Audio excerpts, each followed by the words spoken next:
Karibu Tabora, karibu Toronto. Hakuwa na ubaguzi. Nyinyi waandishi wa habari unafahamu kabisa, hii miti tunaita Toronto hapa, mzee huyu alikuwa anatoa mabasi yake, nilikuwa vijana yanachukua wanajeshi, tunapanda miti ile upandwa hapa mpaka panaitwa Toronto.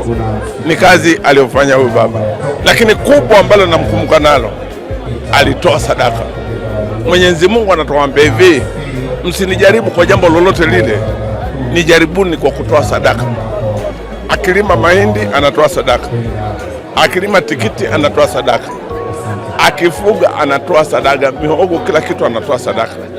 Watu wasiokuwa na nauli wakienda pale wakimlilia, wanaambia mpandishe, mpeleke Dar es Salaam, mpeleke Kigoma, mpeleke anakokwenda. Na iambia familia na waambia wana Tabora, sadaka ina nafasi yake katika maisha.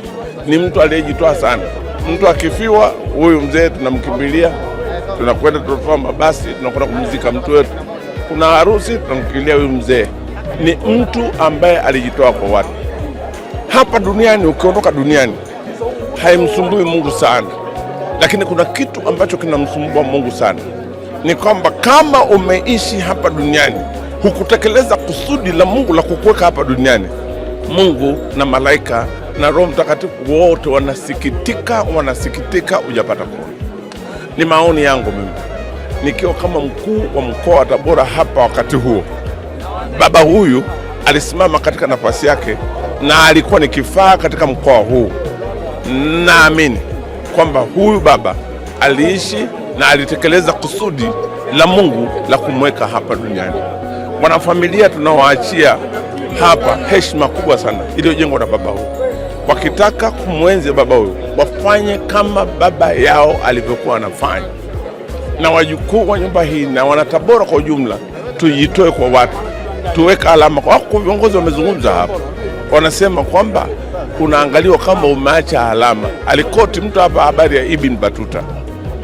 Watakapokuja watu wasione tu makaburi ambao ndani yake yamejaa mifupa, yamejaa mizoga, lakini waone historia ya kutukuka ya maisha yetu tulioishi hapa duniani.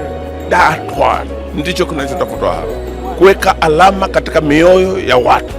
Mzee huyu aliweka alama katika mioyo ya watu, na sisi tumekuja hapa kutoka kule Kilimanjaro, si kuja kuungana na nyinyi hapa kuonyesha upendo wetu na mshikamano wetu katika swala zima la kumlaza baba huyu kwa heshima ambayo anastahili na kwa namna ambavyo alitupenda sisi wote watu wa Tabora na kwa Watanzania kwa ujumla.